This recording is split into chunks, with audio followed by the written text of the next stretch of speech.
Boa noite, irmãos. Quem vai estar nos assistindo agora, sou o pastor Arthur. Estou aqui hoje no Desafio Bíblico Sabatina com o pastor Carlos, no bate-papo com o Carlão.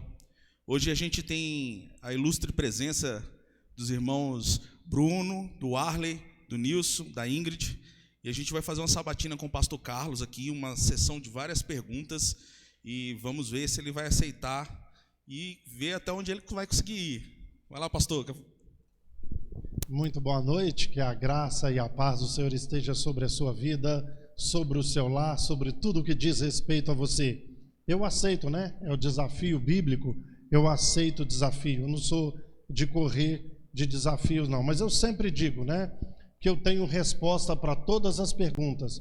Porque vocês me perguntaram alguma coisa que eu não sei o que é, eu digo assim, eu não sei. Não sei a resposta. É ou não é verdade? Então, eu tenho resposta para todas as perguntas. Boa noite, galera. Então, vamos lá. Boa noite, graça e paz. A pergunta de hoje é: o que Deus espera de nós e o que nós devemos fazer? O que Deus espera de nós e o que nós devemos fazer. De acordo com João, o Evangelho de João, capítulo 6, mais ali para o meio do capítulo, você vai ver o seguinte: o que é fazer a vontade de Deus? Fazer a vontade de Deus é crer em Jesus. O que é fazer a obra de Deus? É crer em Jesus. Então, se você crê em Jesus, você já está fazendo a obra. Se você crê em Jesus, você já está fazendo a vontade de Deus. O mais é invenção da religião, para extorquir as pessoas, para dominar as pessoas, né? E o que Deus espera de nós? Eu sempre costumo dizer, Ingrid, é o seguinte: o que a pessoa faz, o que ele nasceu para fazer, e se ele faz bem feito, ali ele está trabalhando para o reino de Deus. Ainda ontem de manhã, né, no domingo de manhã, dia 2 de outubro de manhã, eu estava dizendo, um policial, por exemplo, ele é um péssimo pai, ele é um péssimo marido, ele é um camarada muito desonesto, mas como policial ele é perfeito. Ali ele está sendo instrumento de Deus, ele está fazendo a vontade de Deus. O médico é um canalha, ele não vale nada, mas como médico ele é excepcional, ele está fazendo a vontade de Deus, entendeu? Então é você, aquilo que foi designado para você, você fazer e fazer bem feito, fazer com vontade, né? Fazer com determinação, e é isso que Deus espera de nós. Então cada um nasceu com um talento, cada um nasceu com um dom, e você colocar o seu dom, o seu talento para funcionar, é isso que Deus espera. Aqui no canal eu quero sugerir a vocês, IBN Templo da Restauração. Você vai colocar lá IBN Templo da Restauração, propósito, missão, chamado. Escreve essas 3 palavras, que tem um bate-papo com o Carlão, que eu explico a respeito disso aí. Então quando você faz aquilo que você tem o talento, você está cumprindo o seu propósito. O propósito de Deus na minha vida é cumprir aquilo para que eu tenha talento, para aquilo eu fui chamado, tá? E o que seria então o enterrar o talento? Eu sou um bom policial, mas eu não quero trabalhar de policial. Então você está enterrando o talento, entendeu? Eu sou um bom pedreiro, mas eu quero ficar na minha casa, não quero trabalhar, enquanto muitas pessoas estão precisando de um bom pedreiro, entendeu? Então é isso que Deus espera, que cada um de nós cumpra o seu papel na sociedade, ok? Quem vai ser o próximo? Alguém tem alguma sustentação? Isso. Tem alguma sustentação para fazer sobre o assunto? Continuar? Não? Um comentário, vamos lá. Então comecei na Ingrid aqui, vamos pular para o lado de cá agora, o Arley. Olha.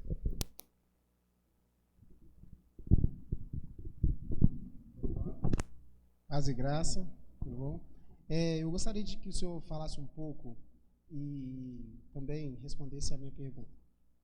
O cristão, ele, na sua vida, após o momento que ele se encontra como cristão, que ele se encontra mesmo como cristão, ele começa a ter algumas dificuldades e uma dessas é a fé. Muitas das vezes eu encontro pessoas que vai dialogar comigo, que vai bater um papo legal comigo, e eu sinto que ele não tem essa fé firmada, essa fé firme mesmo. Eu gostaria de saber se o senhor tem alguma forma de ajudar essas pessoas e também está me ajudando também com a pergunta. E qual é o melhor caminho para poder firmar a minha fé? Qual é o melhor caminho para um cristão firmar a sua fé? A gente sabe que Cristo, como o senhor acabou de falar, é o nosso propósito. Mas existem outras formas, não tirando Cristo, mas existem alguns caminhos que eu posso tomar para mim ter essa firmeza na minha fé? A primeira coisa, eu quero te responder, pode continuar com o microfone aí?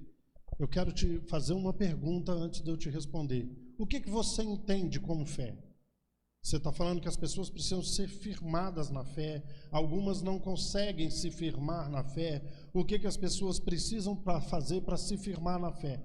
O que você chama de fé nesse caso? Então, no contexto da minha pergunta, vai mais em relação ao medo do futuro, o medo do bem e o mal, a dificuldade do crente entre céu e inferno, e essas coisas deixam as pessoas atribuladas, machucadas, doentes, sem conseguir chegar a lugar nenhum. E elas se encontram cantando, orando, jejuando, fazendo todos esses scripts, porém, quando você vê que elas estão fracas porque elas não conseguem encontrar algo central para poder ter sua fé, para poder mais em relação a isso.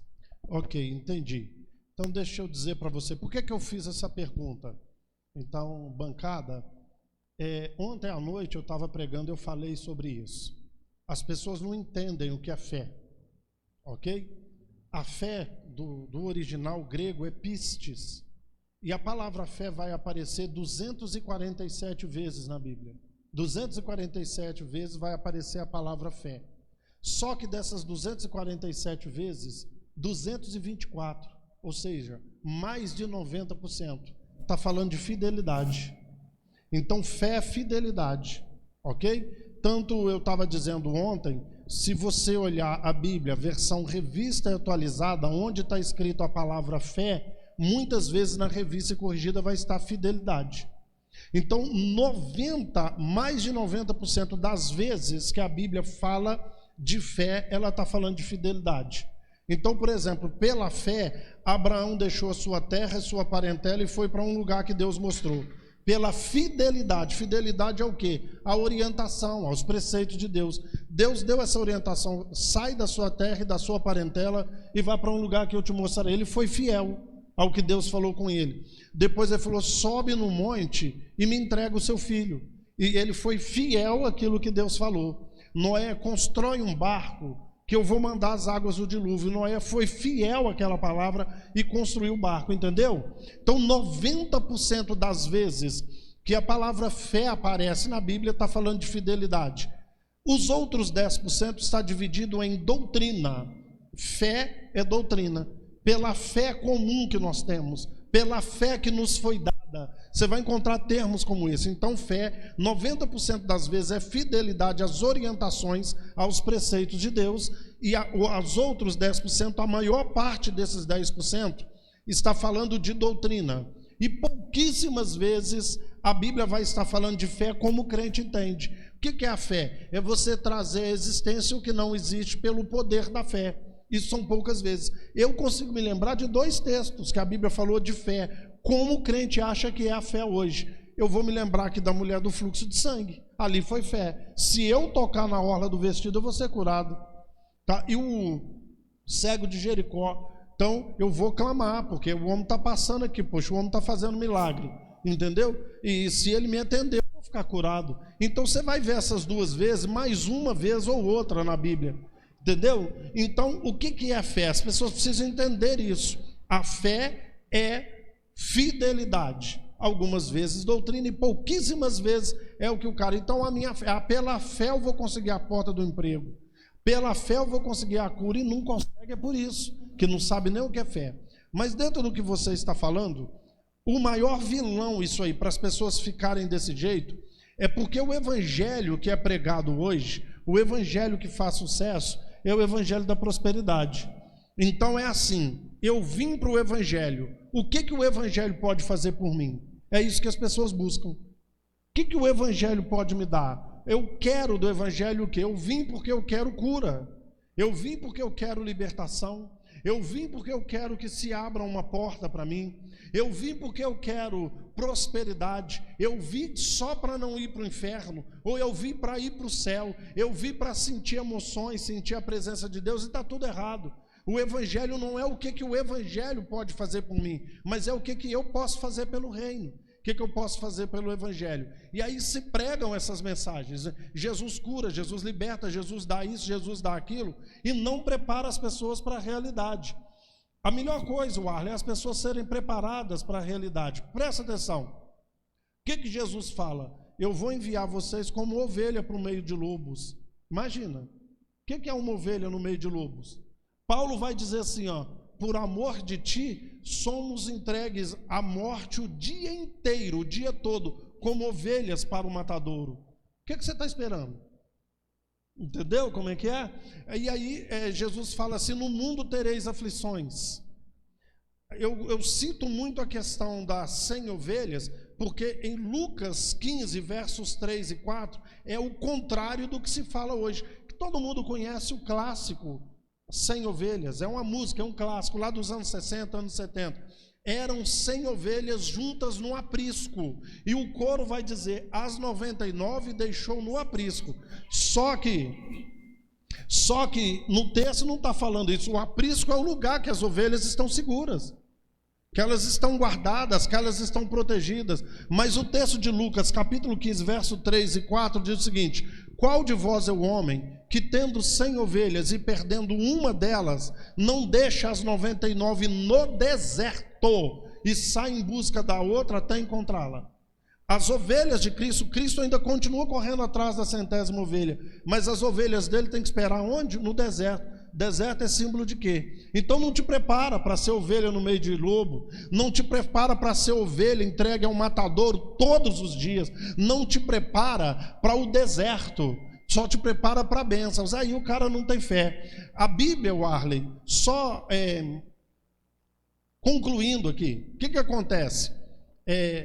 Romanos 5, eu vou falar do verso 3 em diante. Não somente isso, mas nos gloriamos também nas próprias tribulações, porque a tribulação produz experiência, a experiência perseverança, e a perseverança esperança, tá? Então vamos lá. Eu tenho que me gloriar nas tribulações. A palavra experiência é grega. Você sabe o que é experiência? É você submeter o ouro ao fogo para tirar as impurezas dele. Toda vez que você ouvir a palavra experiência, é um ouro sendo purificado no fogo, sabe? Aí Pedro vai dizer o seguinte: a nossa fé é muito importante, mas como o ouro é purificado no fogo, a nossa fé tem que ser purificada no fogo. E é isso que o Evangelho fala. Tem um jogo de futebol, e aí um jogador machucou de uma posição, o outro jogador tomou o terceiro amarelo. Então o reserva também não pode. Aí ele vai pegar um menino da base, um menino de 16 anos, e põe ele lá. Fizeram uma jogada por ali e o time tomou o gol. O time perdeu porque colocaram um menino sem experiência. Ele não foi provado, ele não passou por prova de fogo.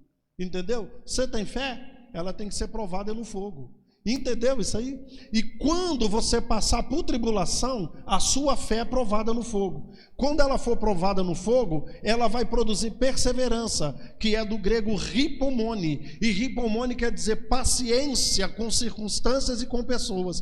O que vai fazer eu ter paciência com circunstâncias adversas e com pessoas? Prova de fogo. E essa paciência que eu tenho, essa perseverança, a paciência que eu tenho com pessoas e com circunstâncias, é que vai produzir esperança. Esperança do grego é certeza. Eu tenho certeza de passar a eternidade com Deus. Entendeu? O problema é que se ensina um evangelho que não é evangelho. Só te prepara para a bênção, para a vitória, bênção, vitória, bênção, vitória. A realidade é outra. Quem prometeu bênçãos e vitória o tempo todo e fogos e artifícios foi Satanás, não foi Deus, não.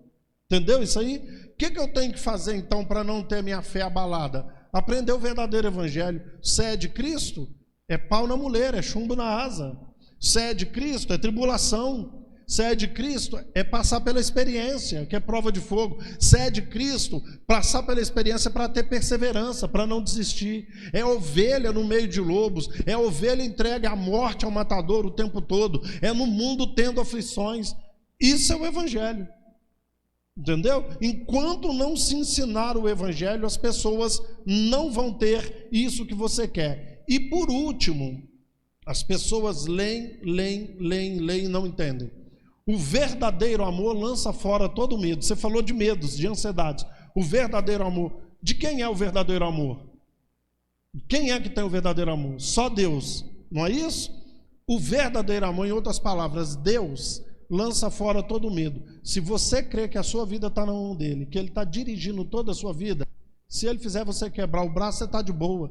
Se você chegar amanhã lá, está a sua carta de demissão, beleza. Porque ele está permitindo, porque ele me ama. E o verdadeiro amor lança fora todo medo. Pode quebrar o pau no meu lombo, que eu estou de boa.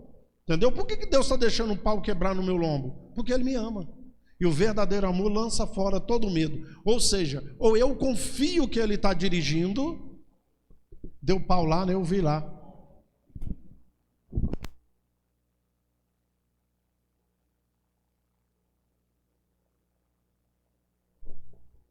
Ou eu confio que a minha vida está na mão dele, e que o que ele fizer para mim é o melhor, que todas as coisas vão cooperar para o meu bem.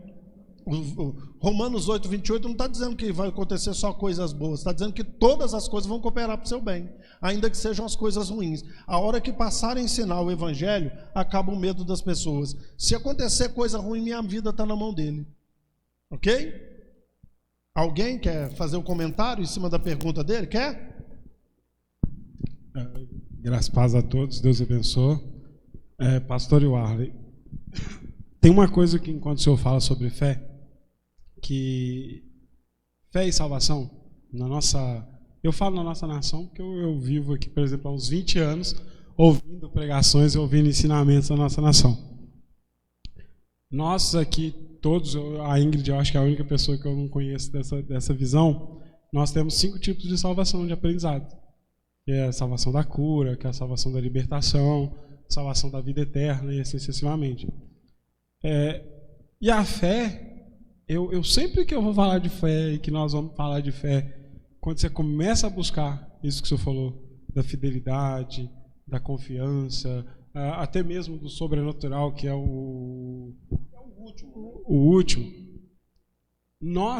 eu falo que nós somos ensinados, como nação brasileira, muitas coisas de uma maneira que, eu não vou nem falar que é só errado, mas de costumes.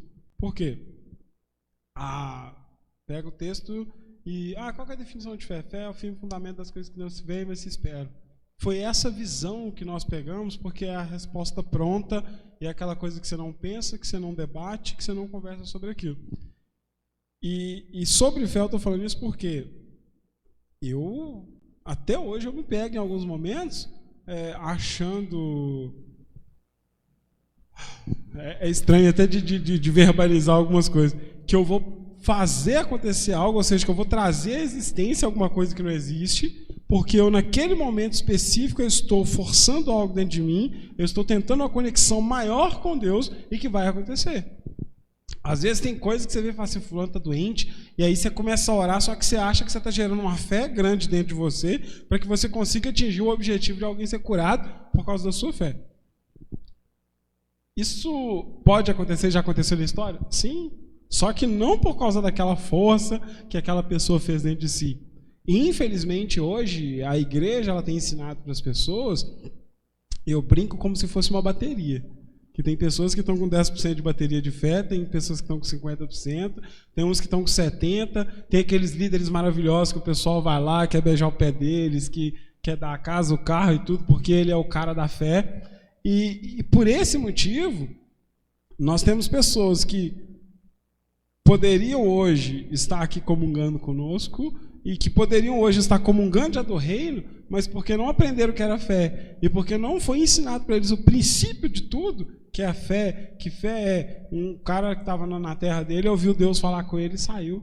Um outro camarada ouviu Deus conversar com ele, Deus ele vai até ele e diz assim, aí, pega essa turma aí e tira esse pessoal daqui.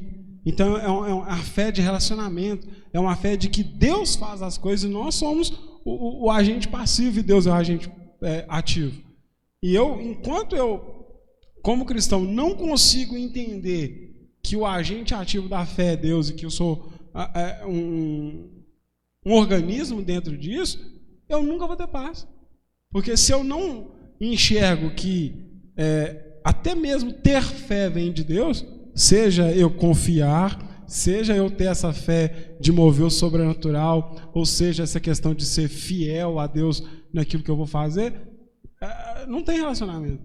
Então, que nós, esse antropocentrismo que nós temos tido, que nós possamos mostrar para as pessoas, dizer, ó, sua fé é legal. tem gente que vira para mim, eu tenho fé, e ainda se orgulha da fé.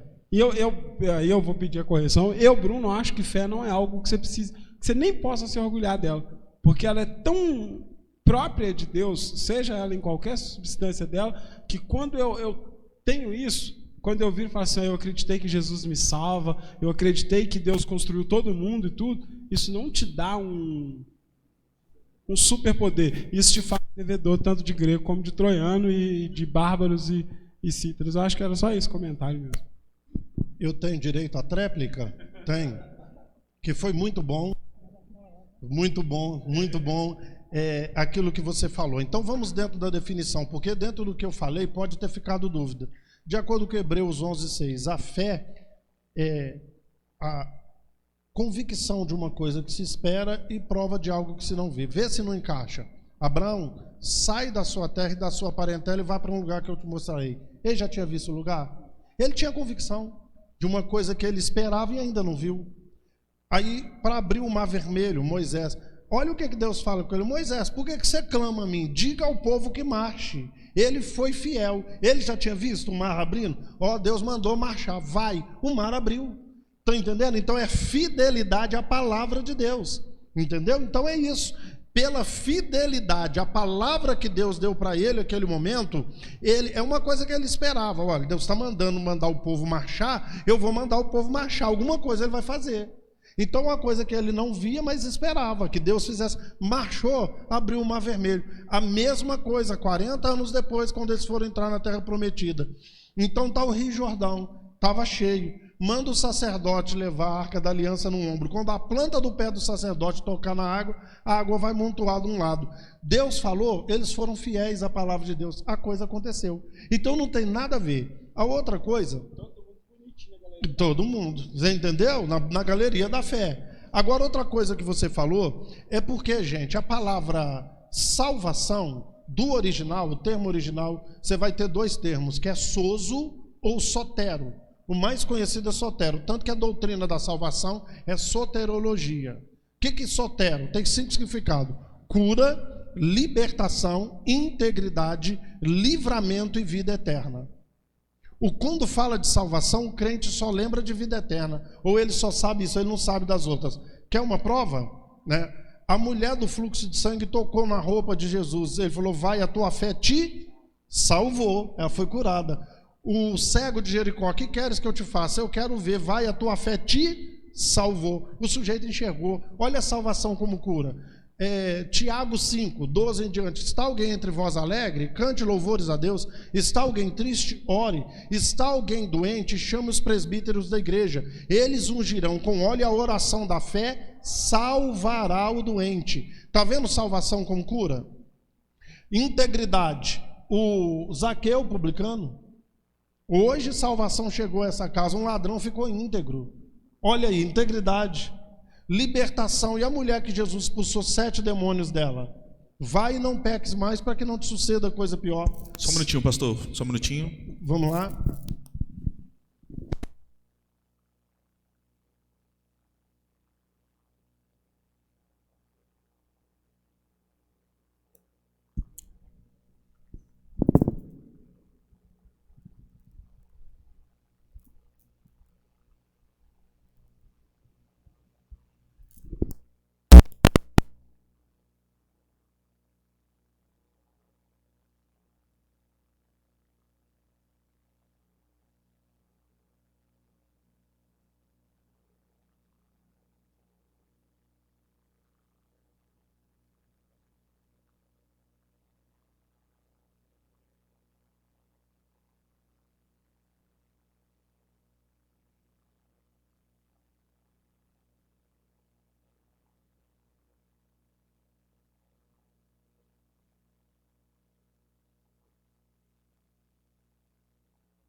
Estamos de volta. Pode continuar, pastor. Tivemos alguns problemas técnicos, mas já foi resolvido. Então vamos lá, continuando. Então eu mostrei para você fé como cura, fé como integridade, fé como libertação. Entendeu? Fé como livramento é bobagem você falar. A Bíblia toda dá cheio de fé como livramento. Então olha aqui o que é que você falou. Efésios 2, 8, 9. Porque pela graça sois salvos mediante a fé. Isso não vem de vós, é dom de Deus. Não vem de obra para que ninguém se glorie. Se pela graça sois salvos, pela graça você é curado. Pela graça você se torna íntegro. Pela graça você tem livramento. Pela graça você é liberto, entendeu? Não vem de vós. Porque o Nilson foi curado porque eu orei para ele. Foi curado porque eu orei para ele ou pela graça? Está entendendo? Isso nada mais é, nada menos do que presunção. É mais uma coisa que o evangelho faz com as pessoas. Dá presunção, porque o fulano conseguiu porta de emprego porque eu orei, eu jejuei por ele. Não, é pela graça. Ok? É pela graça. Entendeu isso aí? Muito bom. Quem ainda não falou foi o Nilson, né? Vamos lá, Nilson. Oh, desculpa aí. Pastor, vou fazer a sustentação aqui. Vai lá. Você acha, então, que a fé que hoje... de acordo com que a gente conversou aqui, né, com o Bruno, você acha que a fé hoje que as pessoas aprenderam é uma fé da vontade humana e não da vontade de Deus? Falou tudo. Você falou tudo. Eu só vou usar um texto. João 15, 7. Se vós estiverdes em mim, as minhas palavras estiverem em vós, pedireis tudo o que quiseres e vos será feito. Por que a gente pede um monte de coisa e não é feito? Porque nós não estamos em Cristo e as palavras dele não estão em nós. Quando nós tivermos tanta comunhão com Cristo para sabermos qual é a vontade dele e as palavras dele estiverem em nós, se uma coisa não for da vontade dele, você nem pede. Porque quando ele diz que tudo que você pedir vai ser feito. Tudo que você pedir. Então como é que a gente pede um monte de coisa e não é feito? Porque não é, entendeu? Então essa fé é uma coisa que incutiram nesse evangelicalismo do Brasil. Incutiram, então o cara vai conseguir pela fé que ele tem. E não vai, gente. Não vai. Entendeu? Isso é uma utopia, isso é enganar o povo. Não é que Deus não tenha poder para fazer. Não é isso. Se ele quiser fazer, ele faz. Está entendendo? Só estou dizendo que não é isso. E ele de vez em quando faz. De vez em quando ele vai fazer. Entendeu? Isso não é uma doutrina. Esse não é o modus operandi de Deus. Entendeu isso? O Bruno tem uma sustentação? É só uma coisa, por quê? Diante disso, gente, eu estou falando que eu vivo isso. Eu já me vi nessa situação.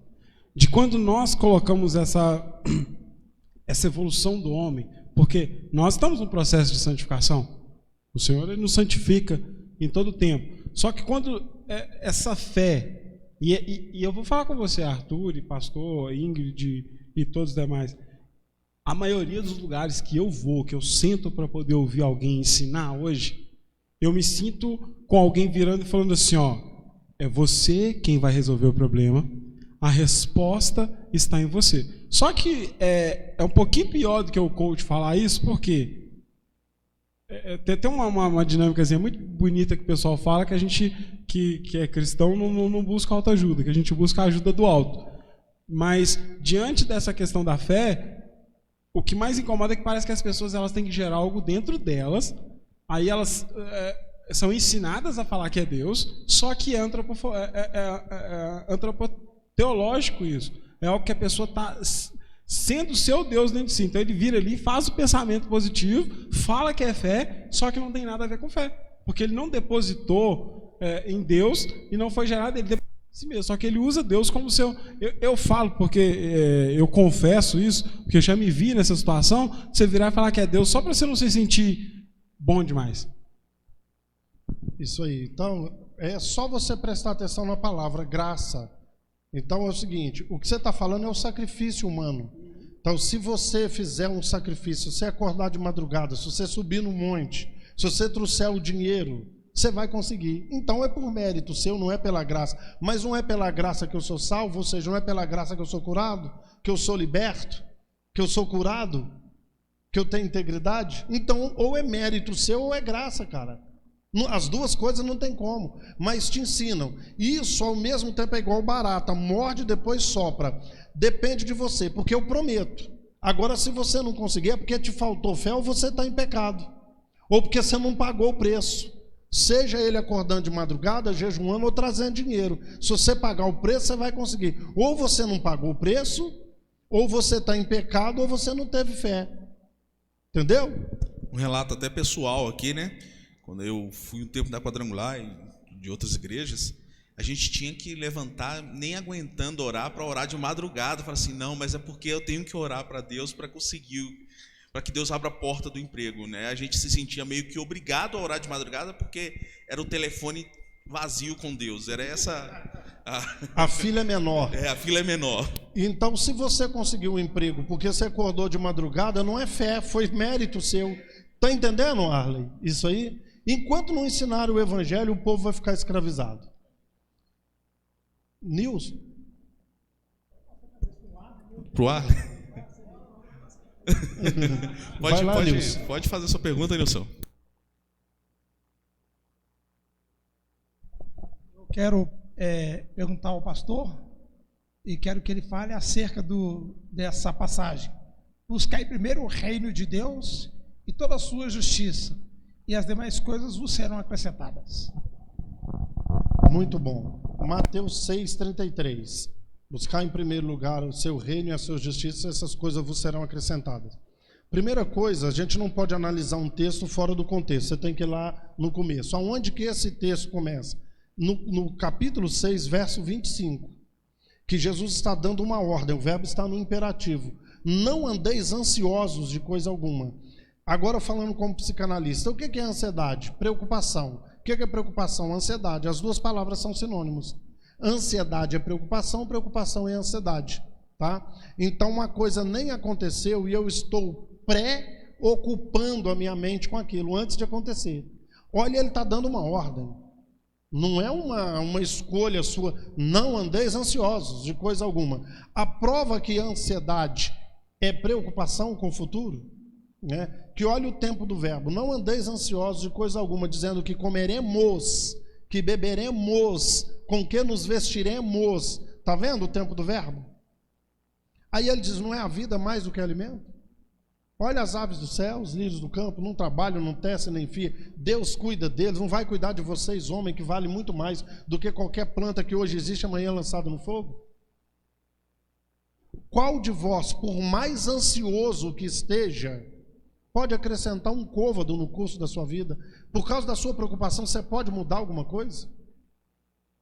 Mas buscar em primeiro lugar o reino de Deus e a sua justiça, e todas essas coisas vos serão acrescentadas. Primeiro, as pessoas pregam, buscar em primeiro lugar o reino de Deus e a sua justiça, e todas as coisas vos serão. Não são todas as coisas. Ele está falando essas coisas. Que essas? O que comer, o que beber e o que vestir. Ele está falando de necessidade. Agora, não é do que você pensa que é necessidade, é o que ele viu que é sua necessidade. Eu tenho 2 aparelhos de smartphone, mas eu queria um iPhone X13. Eu vou pedir um X13 e vai me dar? Isso é minha necessidade? Não é. Então não é o que eu acho que é minha necessidade, é o que ele viu. Mas vai ser acrescentado se você buscar o reino de Deus. Aí que está o problema, preste atenção. Ô Nilson, oficialmente houveram 4 impérios no mundo. O Império Babilônico, o Império Medo-Persa, o Império Grego e o Império Romano. O que é o império? Levanta-se uma cidade e domina todas as cidades à volta e todos os países à volta. Aí ele formou um império. Então vamos falar do Império Romano. Levantou Roma, a cidade de Roma, lá na Itália. Dominou todas as cidades à volta e todos os países. Então, quando um país é dominado, ele se torna um reino do império. A Gália é um reino de Roma. A Frígia é um reino de Roma. A Espanha é um reino de Roma. A Israel é um reino de Roma. O Egito um reino de Roma. A Etiópia é um reino de Roma. O que é um reino? É um país que é dominado por um imperador. Se você buscar em primeiro lugar o seu reino, ou seja, você ser dominado pelo imperador, o imperador dos imperadores, e o que é justo aos olhos dele, não a sua justiça, mas o que é justo é o quê? É o evangelho, do jeito que ele ensinou. Se você quiser ser comandado, dirigido por ele, de acordo com o evangelho dele, ele vai satisfazer as suas necessidades. O resto é conversa fiada, de teologia da prosperidade. Entendeu isso agora? O reino é alguém que é comandado por um imperador.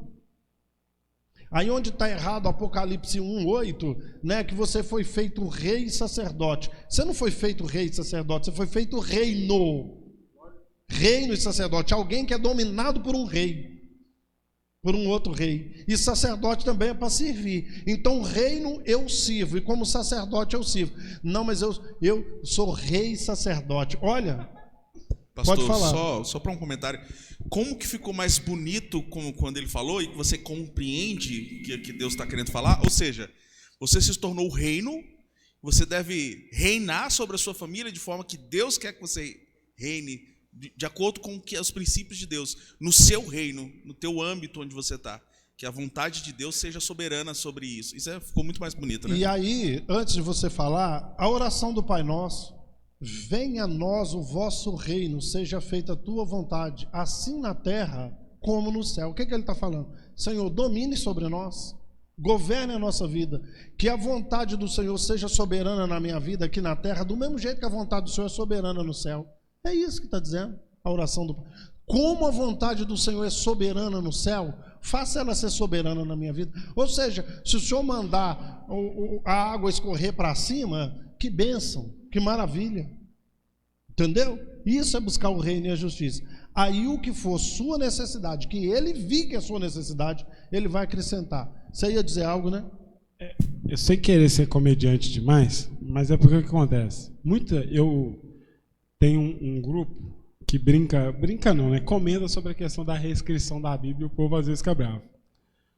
Aí eu vou te perguntar: venha a nós o teu reino, ou venha em nós o teu reino? Por quê? Nós temos o costume de fazer essa oração, de fazer isso desde pequeno. Quando nós falamos venha a nós o teu reino, nós entendemos que o reino é algo que ele vem e permeia o ambiente. Só que quando nós entendemos que esse reino ele vem em nós, que ele começa de dentro para fora, que Jesus ele começa a reinar em nós, que o Espírito Santo ele flui em nós, que aí, e quando se corrige o que está em Apocalipse, que é reino e sacerdote, você olhar e falar assim: eu sou morada, eu sou um ambiente de Deus, eu sou uma embaixada de Deus. Isso, ou seja, como ele falou do reino, Israel estava sob o domínio de Roma, assim como diversos outros reinos estavam sob o domínio de Roma, só que Israel continuava sendo Israel. Ou seja, eu estou sob o domínio de Deus, só que eu sou Bruno. Deus reina em mim, ele faz toda a sua vontade, assim como o meu rei, assim como um feudo, ele me sustenta, ele me mantém, ele me protege, ele é minha sentinela, só que eu sou o lugar. Então, quando nós conseguimos pegar essas pequenas palavrinhas, e às vezes fica parecendo que eu conheço língua, mas não, mas é porque quando você começa a ver essas pequenas coisas e muda alguma coisinha, é em mim, é reino, não é rei e tudo, isso fica tão mais gostoso de você servir ao Senhor, que você fala assim: ele decidiu pegar isso e fazer um reino. É gostoso demais. E ao mesmo tempo que você está sob o domínio dele, você é responsável pelas suas escolhas. É isso. É isso aí. Entendeu? Eu vou lidar com as consequências da minha escolha. Agora, se você quer que suas necessidades sejam atendidas, que as suas escolhas sejam de acordo com a justiça dele, com os parâmetros dele, com o evangelho dele, aí sim, você não vai cometer erro. Assim como se qualquer um daqueles povos não fizesse também o que o imperador tinha colocado como determinação, eles também estariam contra a vontade do imperador, assim como se eu também fizer alguma coisa fora de Deus, mesmo sendo reino, estou fora. Entendeu? Não fica muito mais fácil você entender o evangelho? Fica muito mais... Pode seguir aí, quem é? Alguém tem alguma pergunta diferente para fazer, sustentação sobre o que foi falado? Eu tenho uma grande aqui. Não foi intencional, não é intencional talvez o que possa acontecer aqui para vocês, mas eu não quero entrar em termos de eleições nem nada, mas vai ter muito a ver família, Estado, igreja, isso daí, tá? Primeiro, pastor, minha pergunta para você: qual a sua posição hoje quanto ao modelo de família atual e é nosso compromisso como cristão? relação ao modelo de família atual, para te falar a verdade, está tudo errado. Tudo errado. Em 2016, eu preparei uma mensagem, porque todo quarto domingo é o culto da família. Eu acabei de preparar essa mensagem para a família, e quando eu olhei, falei, puxa vida, isso aqui vai dar umas 5 horas de pregação. E aí eu tentei diminuir alguma coisa, mas era tudo importante, eu não consegui diminuir nada. Eu falei, eu já sei o que eu vou fazer. Já que todo quarto domingo é o culto da família, eu vou pregar essa mensagem. No quarto domingo de fevereiro, uma parte, a parte 2 no quarto de março, quarto de abril, quarto de maio. O título dessa mensagem já chama atenção. Qual é o único e verdadeiro problema das famílias e como resolvê-los? Então, se a igreja estiver lotada e você colocar um microfone na mão de todo mundo e falar assim, me fale os problemas que você vive em família, cada um vai falar 40 minutos. Eu digo que o problema das famílias é um só, ainda digo que tem como resolvê-lo. Qual é o único e verdadeiro problema das famílias e como resolvê-lo? Sabe qual é? A resposta está em Mateus 7, de 24 a 27. Todos aqueles, pois, que ouvem essas minhas palavras e as praticam, assemelhá-lo-ei a um homem prudente que edificou a casa sobre a rocha, e desceram as chuvas, e cresceram os rios, e o vento bateu com ímpeto contra aquela casa, e ela ficou firme, porque fora edificada sobre a rocha. Todos aqueles, pois, que ouvem essas minhas palavras e não as praticam, assemelhá-lo-ei a um homem imprudente que edificou a casa sobre a areia, e desceram as chuvas, e cresceram os rios, e o vento, e bateu com ímpeto contra aquela casa, e foi grande a sua ruína, pois fora edificada sobre a areia. Não interessa se a casa foi construída sobre a rocha ou sobre a areia, as duas passaram pelas mesmas coisas, Arthur: vento, chuva e rio. O que vai fazer a casa ficar em pé ou cair é o alicerce dela. Qual que é o alicerce? Aí eu brinco. Quem é a rocha? A igreja grita, Jesus. Quem é a rocha? Jesus. Nesse texto, não. Nesse texto, a rocha é ouviu e praticou, construiu sobre a rocha. Ouviu e não praticou, construiu sobre a areia. Nesse texto, a rocha é a prática da palavra. Qual família que está praticando a palavra? Que está vivendo o evangelho? Péssimo dos péssimos. O nosso padrão de família hoje é determinado pela influência que recebemos nos Estados Unidos, pela influência de Hollywood, de Walt Disney, sabe, de Malhação, das novelas, das redes sociais, e não tem nada a ver com a Bíblia. Se nós levarmos a família do jeito que Deus estabeleceu, Deus instituiu a família, não pode ser coisa ruim. Deus instituiu o casamento, não pode não funcionar. Como que Deus cria uma coisa que não funciona? Mas enquanto fizermos do nosso jeito, e está uma lástima. Essa é a verdade. É a minha visão, e eu respeito quem pensa diferente. Não, a família está indo muito bem, obrigado. Não está, não. Não tem nada a ver com o padrão de família que Deus quis que fosse o padrão. Nada a ver. Péssimo dos péssimos. Fazendo a sustentação ainda sobre esse tema, a gente tem visto, né? Eu acredito dessa forma, que antigamente a vida era um pouco mais simples, era muito mais simples. E hoje, essa é uma preocupação minha, como cristão, como às vezes sim, às vezes não formador de opinião, porque algumas pessoas vêm perguntar alguma coisa, né, esperando eu falar alguma coisa, até dentro da minha própria família, mas eu tenho visto que temos tido necessidade de que nós, como pais, mães de família, a gente tenha uma cabeça que seja um pouco multidisciplinar, principalmente na questão de filho. A minha preocupação é justamente essa hoje, ter um filho e saber orientar. Então eu gostaria que o senhor me falasse com essa questão, se o cristão, eu acredito que o cristão deva aprender mais de outras coisas, não só da Bíblia, mas de muitas coisas do contexto, como, por exemplo, psicanálise mesmo, para que a gente possa conduzir uma outra vida que está começando, porque a gente está gerando pessoas com traumas, pessoas que não sabem ter controle sobre as suas emoções. Eu mesmo não tinha alguns controles na minha vida, e eu vim aprendendo com o tempo, querendo moldar, querendo ser diferente, mas eu não tive essa instrução. Então eu gostaria que o senhor falasse um pouco sobre isso em termos de visão da própria palavra. O Bruno tem uma sustentação também. Só antes da resposta. Diante disso, eu não vou nem fazer nem comentário, só pergunta para o senhor. Porque, no primeiro momento que ele me fez essa pergunta, Eu fui para a parte da sociologia, para a parte das etimologias que cada família vai ter aí, e o senhor levantou uma coisa que muitas vezes até mesmo nós cristãos não paramos para pensar nisso, que é a questão desse modelo de família, mas não é porque é família, é porque é uma família que está sendo guiada por Deus ou guiada pelos princípios de Deus. E que, dentro desse ponto que o Arthur falou, o senhor não acha que a gente às vezes está se desviando um pouquinho mais para a área sociológica, mais para a área de como... O senhor até falou sobre isso das famílias Walt Disneyanas, essa coisa toda hollywoodiana, mas se nós como cristãos às vezes também não temos negligenciado isso, né? Tá tão fácil. Eu falo hoje que tá fácil. Não é eu que está errado aqui. Que está tão fácil de você não educar seus filhos e terceirizar a educação deles, e até mesmo para nós cristãos. Que o senhor acha que nós, como cristãos, deveríamos fazer dentro disso para não estar...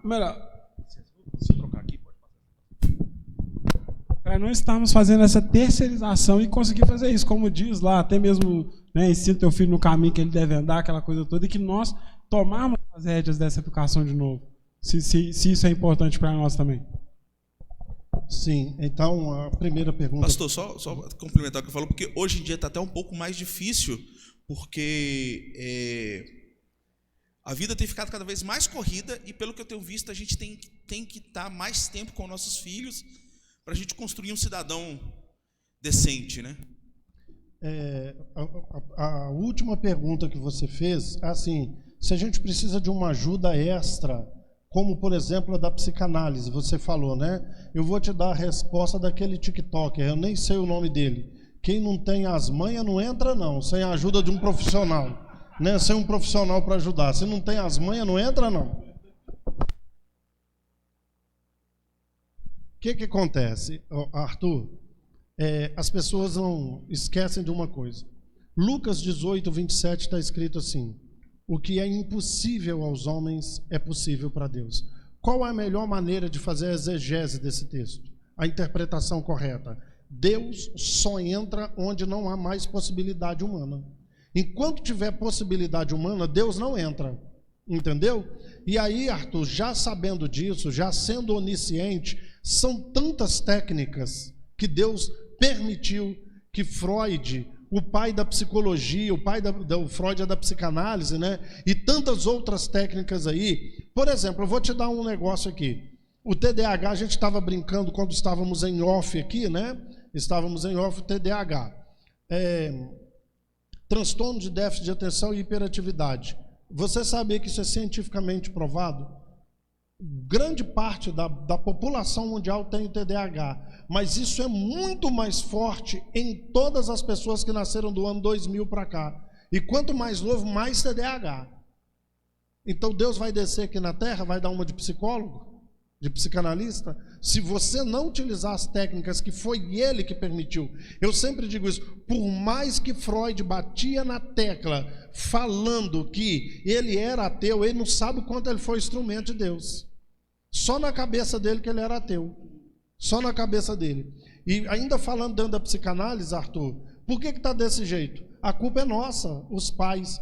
Seu filho nasce, você é atleticano, você quer que seu filho seja atleticano, olha você influenciando. A mãe quer que a filha seja bailarina, porque ela quis ser bailarina e não conseguiu, então ela quer projetar isso na filha. Meu filho vai ser jogador de futebol porque eu não consegui ser jogador. E a gente vai projetando nos filhos. Então o bichinho não tem direito de crescer e falar assim: meu pai é atleticano, mas eu quero ser cruzeirense, eu tenho que ser atleticano. Porque você já vai incutindo a cultura do atleticano na cabeça do menino. Entendeu isso aí? Você vai incutindo na cabeça do menino que tem. É raro o menino. O que você quer ser quando crescer? E quando ele cresce, porque os pais vão tirando isso da cabeça deles. Então por que está desse jeito? Eu não sei qual é a vontade de Deus para a família e eu quero ensinar a minha família. Mas eu quero ensinar do meu jeito, volto a dizer, do jeito de Hollywood, do jeito de Walt Disney, do jeito dos Estados Unidos, do jeito que está nas redes sociais. Você vai incutindo e é assim que a pessoa cresce. Infelizmente, desde o ventre materno, nós vamos imprimindo nos seres humanos o que a gente quer que eles sejam. Entendeu? A gente vai imprimindo. né? Se a menina nasceu e ela quer usar calça comprida, já desde pequenininha é assim, não, mocinha bonitinha do papai usa vestidinho, usa sainha, a menina cresce aprendendo isso. Quer dizer, mas se ela quisesse vestir short e calça, entendeu como é que é? Você não pode fazer tatuagem, porque eu não gosto de tatuagem. Ó, gente, entendeu como é que é? Da mesma maneira que influencia com coisas boas, influenciam com coisas erradas ou com coisas equivocadas, que não tem nada a ver. Então o que você precisa? Você precisa da orientação de acordo com o projeto de Deus e da ajuda de profissionais, que tem várias áreas aí. Senão, entendeu? Não tem jeito, não tem jeito. Tem algumas vezes que a gente acaba fazendo isso com os filhos, tipo assim, mas... Eu vou perguntar mais para o psicanalista Carlos Guimarães agora, né? Porque eu observo isso, eu observando nas 3, 4 gerações da minha família, e acaba, às vezes eu me pego fazendo isso, de coisas, às vezes, que parecem simples, mas que as pessoas... Eu vou te dar um exemplo. Minha mãe está cozinhando. Se ela terminar de fritar 250 gramas de batata, e se você for lá, antes dela terminar de fritar a batata e pegar uma batatinha, você gerou um grande problema dentro de casa. Só que a mãe dela também fazia isso. Aí você vai e pergunta, fala assim, mas por que você faz? Não, é porque minha mãe fazia isso comigo. Aí, só que hoje são todos os filhos adultos. E aquela coisa continua. E eu me peguei um dia fazendo coisa, e a menina lá de casa, a Emily, ela meteu a mão e eu briguei. E depois falei assim, não tem necessidade nenhuma disso, ela vai comer a batata do mesmo jeito. Só que a gente acaba repetindo algumas educações para os filhos, e isso eu estou usando um exemplo simples. Só que tem alguns traumas nossos, por exemplo, de... ter o costume de bater nos filhos demais, de gritar com os filhos, de não deixar os filhos, por exemplo, serem quem eles serão. Às vezes a gente acaba transmitindo isso um para o outro e acaba fazendo isso, esse tipo de criação desconfortável para o outro, só porque nós passamos por isso? Com certeza. Quando eu te falei das técnicas, Arthur, tem uma técnica hoje, você falou do coach, o coach é uma técnica, entendeu? Várias outras, chamada constelação familiar. Não sei se vocês já ouviram falar de constelação familiar. A constelação familiar é isso que o Bruno acabou de falar. A gente repete o comportamento dos pais. Isso vai passando de pai para filho. Você faz por quê? Porque você aprendeu. Eu vou falar para você aqui um caso até engraçado de constelação familiar. Porque eu trabalho com constelação. Para o crente é maldição hereditária, mas não é. Entendeu? Deixa eu explicar para você uma coisa. Uma mulher... ela estava ensinando a filha dela de 15 anos a fazer a receita de um peixe assado. Um peixe assado. Aquela receita era da família dela. Aquela receita era da família. Ela falou assim com a filha de 15 anos: eu vou te ensinar a fazer o peixe assado, que isso aqui, há gerações está na nossa família. Entendeu? Eu aprendi com a minha mãe aprendeu com a sua avó aprendeu com a bisa, e a bisa com a tetravó, e vai por aí afora. Aí pegou uma folha de papel, Arthur, onde estava a receita do peixe assado. O papel já ia passando por gerações, ele estava muito amarelo. De tantos anos, tantas décadas, o papel amarelo. E na receita está assim: primeiro, pega o peixe, corta a cabeça e corta o rabo. E aí vai seguindo o resto da receita. Essa menina falou assim: ô mãe, vai assar o peixe. Por que a primeira coisa que tem que fazer é cortar a cabeça e o rabo? Ela falou assim: isso eu não perguntei para minha mãe, não. A mãe dela perguntou. Eu vou perguntar para minha mãe. A mãe dela estava viva. Ela perguntou para a mãe não sabia. Ela perguntou para a avó dela, que era a bisa da menina. A tetra não estava viva ainda não. Ela falou: não, minha filha, deixa eu te falar uma coisa. Esse negócio de cortar a cabeça e o rabo foi a minha mãe, ou seja, a tetra dela. É porque ela veio um peixe muito grande, ela não coube no tabuleiro. Aí ela escreveu assim: primeira coisa, cortar a cabeça e o rabo.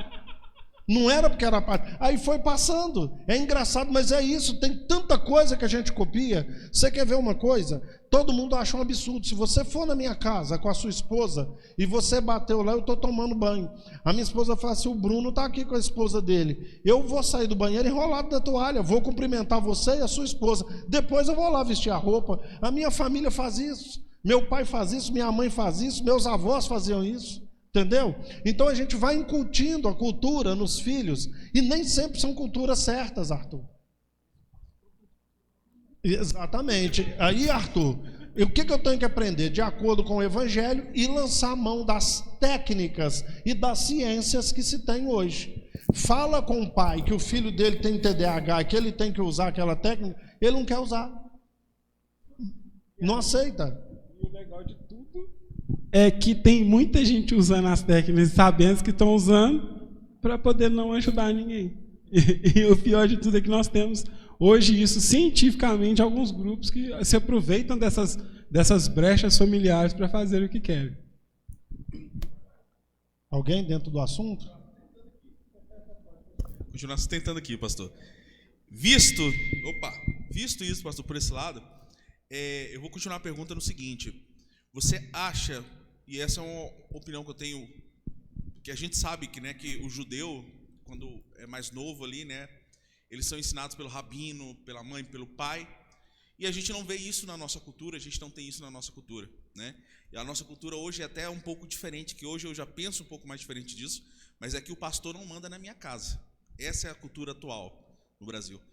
Mas eu vejo hoje que a igreja ela tem que ser um agente transformador na vida dessas pessoas, ensinando técnicas psicanalísticas, ensinando como perguntar, como duvidar das coisas. Se eu acho que deve incutir isso nas pessoas para que possam ser cidadãos melhores, até mesmo porque vem uma outra pergunta em cima, que é o seguinte: eu não acredito que o mundo vá melhorar, mas a gente tem que, pelo menos ao mínimo, transformar a nossa realidade. Com toda certeza, Arthur. A resposta a essa pergunta sua são as minhas mensagens que você vê. Eu não prego só Bíblia, só o Evangelho, eu prego relacionamento. Eu faço uma pregação no culto da família falando da baixa autoestima. Eu faço uma pregação falando da depressão, falando da ansiedade. Entendeu como é que é? É o que eu já faço. É o que eu já faço. E hoje nós temos todo segundo domingo do mês uma palestra. O que nós vamos fazer domingo agora? Domingo que vem agora, o segundo domingo. Os males que a religião causa nas nossas vidas. Nós vamos falar sobre os males que a religião causa. E são muitos. Então tem que fazer isso. Volto a dizer, gente, assim, pode parecer que eu tenho alguma coisa contra eles. Não, eu tenho a favor do Evangelho. Não é contra ninguém. Enquanto você está pregando bênção, cura, libertação, o que é necessário ensinar não está sendo ensinado. Entendeu? Como comportar. E o que você falou tem até um ritual. Era do Antigo Testamento e até hoje no judaísmo, que é a religião dos judeus, eles seguem. É o Bar Mitzvah. O que é o Bar Mitzvah? O menino, quando inteira 12 anos, ele vai passar por 2 rituais. Primeiro, ele é interrogado por rabinos, por doutores da lei a respeito da lei. Entendeu? Ele é interrogado. Ele foi bem ou não nas respostas dele, ele tem que passar pelo processo. Não quer dizer que ele tem que acertar todas as perguntas. Ele tem que passar. Passou por isso, o próximo ritual é o ritual chamado Bar Mitzvah. Eles fazem uma cerimônia entre 12 e 14 anos. O pai e a mãe entregam aquele menino para a vida adulta. Como se diz, a partir de hoje, se vira, velho. Segura sua onda. Você é responsável pelo que você fizer. Entendeu? A cultura. Passado por quem? Por Deus. Mas a gente não segue. Entendeu? A partir de hoje em diante você é dono, hein? Das suas responsabilidades aí, pelos seus atos aí, ó. Cuidado, hein? Pode falar, ó. Vou discorrer sobre o assunto aí. É interessante a gente estar falando de como ser cristão, das melhores formas, de como agir, de como criar família. E em algum ponto, não que eu me perdi, mas em algum ponto eu queria que você falasse um pouco sobre ela. Quando foi que começou a misturar a psicanálise com o Evangelho?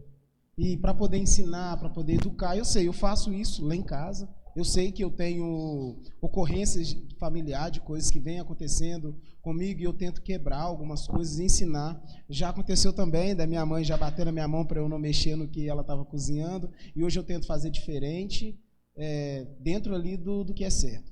Mas a psicanálise, a psicologia, onde foi que ela entrou? E eu sei que é uma melhor forma, mas explica um pouco mais sobre a gente, sobre esse negócio de o cristão usar a psicanálise e a psicologia para poder ensinar. Porque muita gente aí fora acha que a psicologia é para pessoas que estão com problemas mentais.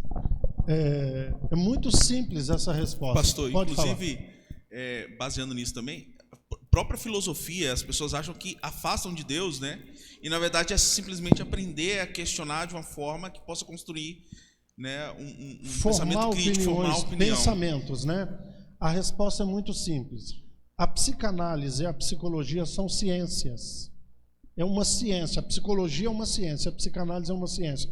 E eu sempre falo, a verdadeira ciência não se afasta da palavra de Deus. E eu vejo psicanálise e psicologia de Gênesis 1 a Apocalipse 22. Foi o contrário, tiraram a psicologia do negócio. Entendeu? Sempre esteve lá. Eu uso técnicas hoje para ansiedade, eu uso técnicas hoje para insônia, que Paulo já falava em Filipenses capítulo 4. Entendeu como é que é? Então, as pessoas que tentaram tirar. E tiraram, Arley. O maior precursor disso é um escritor norte-americano chamado Jay Adams. Jay Adams. Quem estuda psicanálise comigo, eles têm que fazer trabalho dos livros de Jay Adams. Jay Adams, ele divulgou entre 1965 e 1985, nos Estados Unidos e em todos os países. O alvo principal dele foi o Brasil, dizendo o seguinte: o crente só precisa do Espírito Santo. Ele não precisa de psiquiatra, psicólogo e psicanalista. Ele só precisa do Espírito Santo. Tudo é espiritual. Quem trouxe essa visão que tudo é espiritual foi o Jay Adams. Então todo mundo fala, qualquer problema que a pessoa tem é o demônio, é espiritual, tem que orar. Quem falou isso foi o Jay Adams. Não é a Bíblia. Então ele chegou e tirou, como nós recebemos influência do Evangelho dos Estados Unidos, tá? Então as pessoas que estudam comigo estudam as apostilas, os livros do Jay Adams. Para com isso, não precisa. Só que não tem como, gente. A verdadeira ciência nunca se afasta da Bíblia. Essa é a verdade. Então, se estamos usando, nós estamos voltando para a ciência, estamos voltando para a Bíblia. Ok? Outra coisa que você falou, você vai entender o que eu estou falando, e o Arthur também. Por que as pessoas comportam do jeito que comportam? Por causa do inconsciente coletivo. E você vê o inconsciente coletivo em Gênesis 5:3. Eu não tenho tempo de explicar isso aqui agora. Entendeu? Eu não tenho tempo. Mas o inconsciente coletivo, você vai ver de Gênesis capítulo 5, verso 3. Você vai ver. A maior resposta, por que nós comportamos dessa ou daquela maneira? Inconsciente coletivo. Entendeu? Tá aí. Agora, como é que eu vou controlar o inconsciente coletivo? Com a psicologia, com a psicanálise. Se você não concorda com ela, como é que vai fazer? Pastor, o senhor é fã de Freud, eu sou de Lacan. Então o que acontece? Alguns detalhes de palavra para mim, às vezes incomodam e faz diferença. Na pergunta do Arley, ele perguntou quando que o evangelho começou a ser usado, quando que a psicanálise e o evangelho começaram a andar juntos para poder darmos essas palestras, esses ensinamentos. É óbvio que qualquer ciência que tenha relação humana, que mexa com a relação humana, ela vai estar relacionada na Bíblia em todo o tempo, porque Deus ele já deixou isso intrínseco no homem, né? Óbvio que depois o Freud veio a colocar dentro das etapas, né, de aprendizado, e assim veio depois. Só que eu vou falar não como Adams, mas como os teólogos antigos.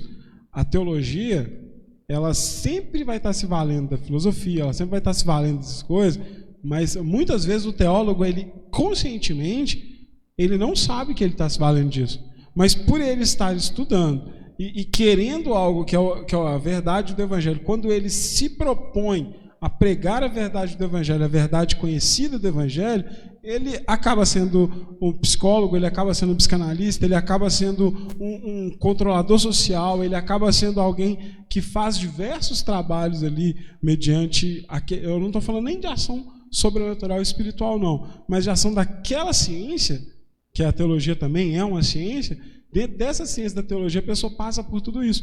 Então, não precisa, muitas vezes a pessoa não vai estudar psicanálise, ele não vai ter a técnica da psicanálise, mas por aquele respeito que ele tem com o ser humano, e pelo respeito que ele tem, por exemplo, na hora que um pastor ouve uma palestra do pastor Carlos, ele ouviu a palestra do pastor Carlos, mas o pastor Carlos deu a palestra como psicanalista. Aquilo que ele aprendeu, pelo amor que ele tem, e diante daquilo está combinando com o Evangelho, ele encaixa aquilo ali, não porque é psicanálise, mas por causa da atividade do Evangelho, que o Evangelho nos chama para fazer isso. Quando Jesus ele diz, felizes os que choram porque são consolados, ele não está virando, chore, mas se chorarem, fiquem tranquilos. É uma técnica de psicanálise, onde ele está mostrando a dificuldade humana, onde ele está mostrando os sofrimentos humanos, mas em momento nenhum você vai virar e falar assim, Jesus estava fazendo uma análise com eles. Esse não era o fim. mas foi um dos meios. Eu faço essa afirmação e peço ao senhor para poder me corrigir se eu tiver falado alguma coisa. Na verdade, você está com a razão. Inclusive, só completando, olha aqui, Warley, deixa eu te dizer uma coisa. Na verdade, era utilizado a técnica de psicologia e de psicanálise. Foi Constantino que tirou. Você sabe como que era a liturgia? A maioria das igrejas hoje, a liturgia do culto é: alguém pega o microfone, cumprimenta, faz uma oração, lê um texto oficial, passa para o louvor, depois vem o período dos avisos, o momento do ofertório, a pregação, bênção apostólica e vai embora. Sabe como que era a liturgia do culto?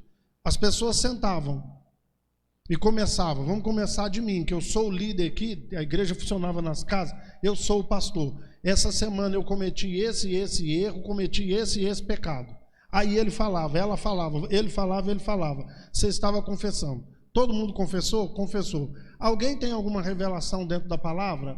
Aí o Nilson falava assim, eu meditando no profeta Isaías, o Isaías fala isso, dá para tirar essa e essa aplicação para a gente. Mais alguma revelação? Porque 2 podia revelar ou profetizar. Né? Aí a Ingrid falava, eu já li, foi o Jeremias. E o Jeremias falou isso, dá para a gente tirar essa aplicação. Acabou? Acabou. Agora, comíamos junto, fazíamos a janta, cantavam um hino e ia embora. Esse negócio de se reunir uma vez por semana e cada um falar das dificuldades que ele teve durante a semana, terapia em grupo. E é isso que está lá em Tiago 5 que eu falei com você. Está alguém entre vós alegre? Cante louvores. Está triste? Ore. Está alguém enfermo? Chame os presbíteros da igreja, eles ungirão com óleo e a oração da fé salvará o doente. Se tiver cometido pecado, ser-lhe-ão perdoados. Como? Confessai os vossos pecados uns aos outros e orai uns pelos outros, porque a oração da fé vale muito a seus efeitos. A hora que você confessava, porque sabe qual é o apelido que o Freud deu para a psicanálise? Talking cure, cura pela fé. Só de você confessar, essa semana eu cometi esse pecado, você já saía leve. O culto era uma sessão de terapia. Tiraram isso do culto. Talking cure, cura pela fala. Pela fala, desculpa. Cura pela fala, entendeu? Tiraram a cura pela fala do culto. Só antes de eu perder um detalhe, deixa eu te explicar uma coisa. Você falou, se eu estiver equivocado, não no que você expôs, só numa coisa que todo mundo que é lacaniano comete, não é privilégio seu não. Sabe qual que era o carro-chefe da psicanálise lacaniana? Retorno para Freud.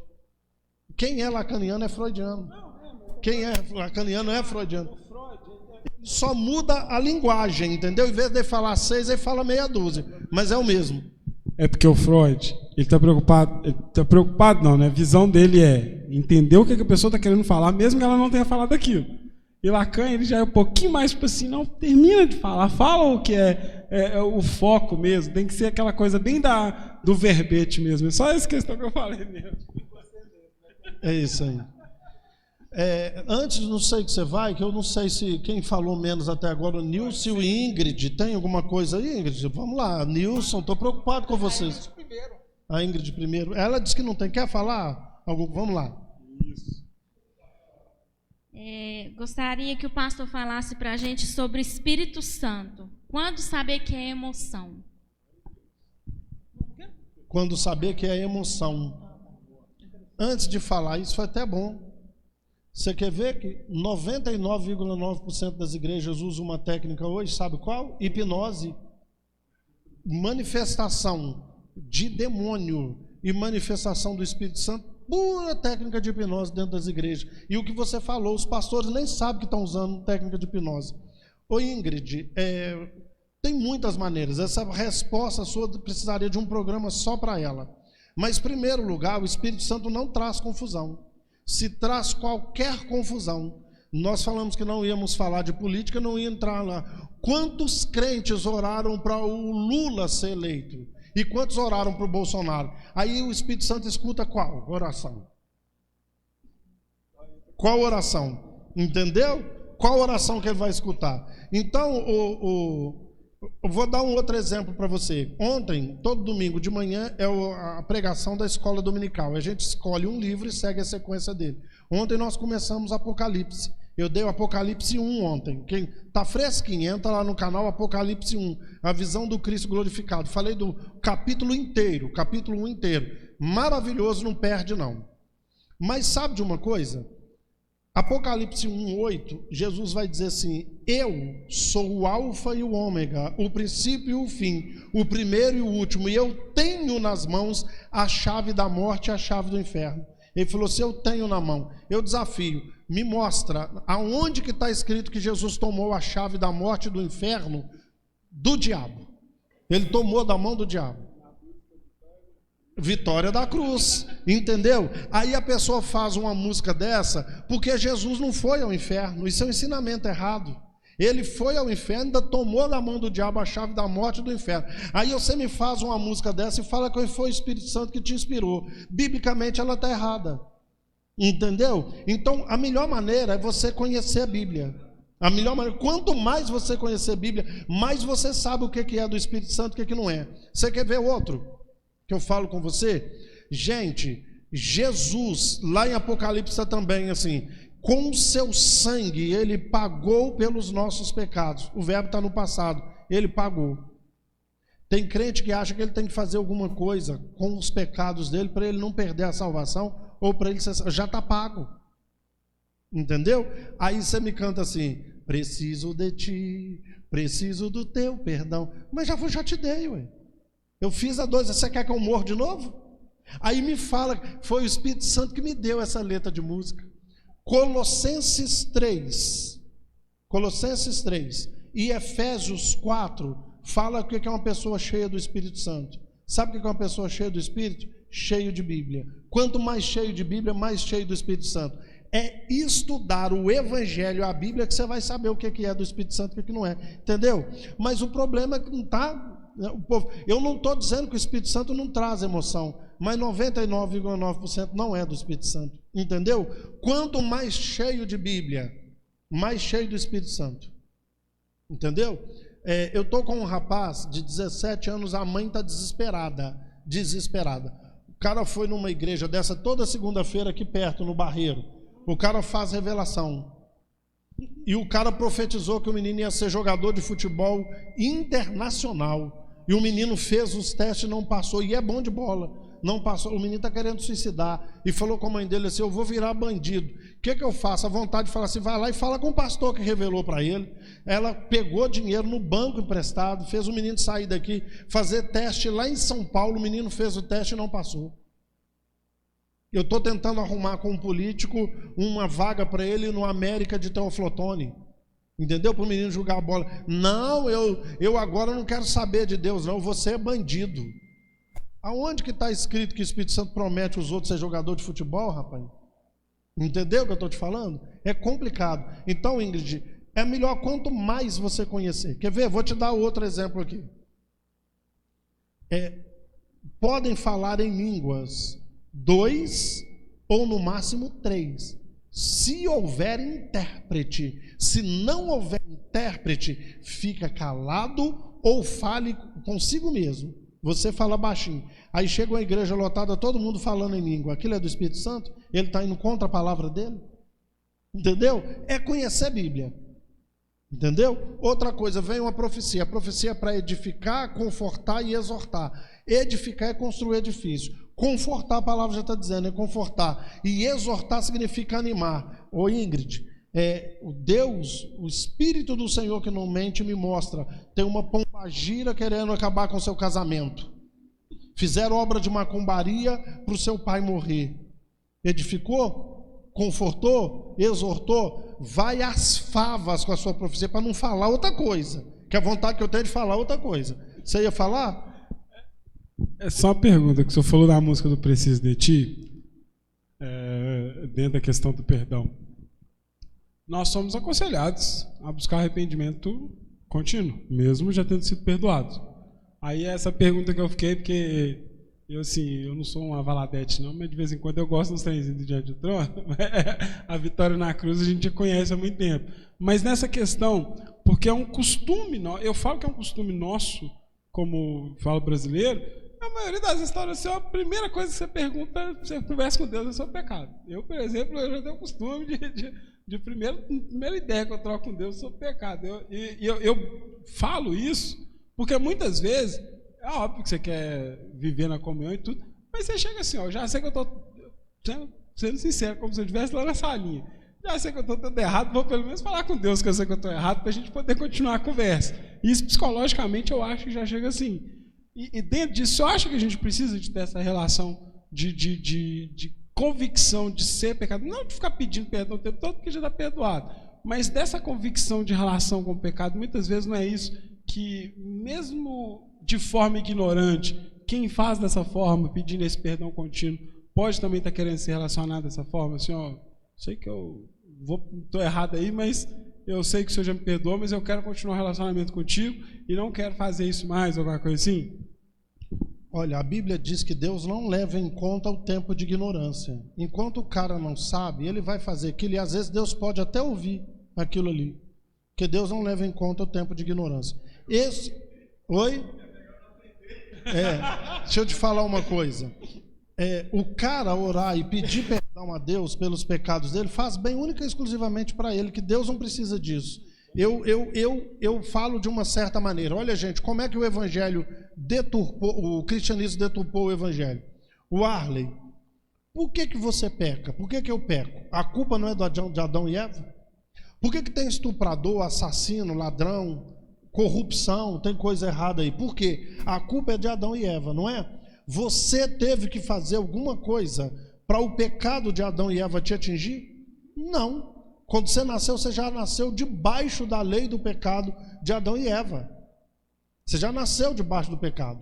Agora, o pecado de Adão e Eva é mais poderoso do que o sangue de Jesus. Você não precisou fazer nada para o pecado te atingir. Mas o sangue de Jesus, se você não fizer a sua parte, ele não te atinge. Inclusive, uma das coisas é você confessar com a sua boca. Se você não confessar, você não vai receber o perdão. Entendeu? Já está dado, cara. O pecado já foi resolvido. Jesus veio e pagou diante de Deus, está resolvido. Então isso vai fazer bem única e exclusivamente por você. Tá? Quando a Bíblia fala lá em 1 João 1,9, se confessarmos os nossos pecados, ele é fiel e justo para perdoar os pecados e purificar de toda injustiça. Ele está falando de uma cultura que só Israel e os crentes conheciam Jesus. As nações tinham seus deuses. Entendeu? Então, para aquela época, o que você tem? Você é de Éfeso e você adora a Diana, a Afrodite. O que você tem que fazer? Confessar o seu pecado, ou seja, confessar Jesus Cristo. Entendeu? Você agora é de Jesus. Hoje em dia que todo mundo conhece Cristo, você tem que confessar o quê, cara? Entendeu? Agora, vai fazer bem para mim. Isso vai fazer bem. Eu não posso tirar um mérito que a confissão faz. Entendeu como é que é? Mas não quer dizer que você precisa disso, porque senão, se você não confessar, ele vai te mandar para o inferno. Ele já pagou, cara.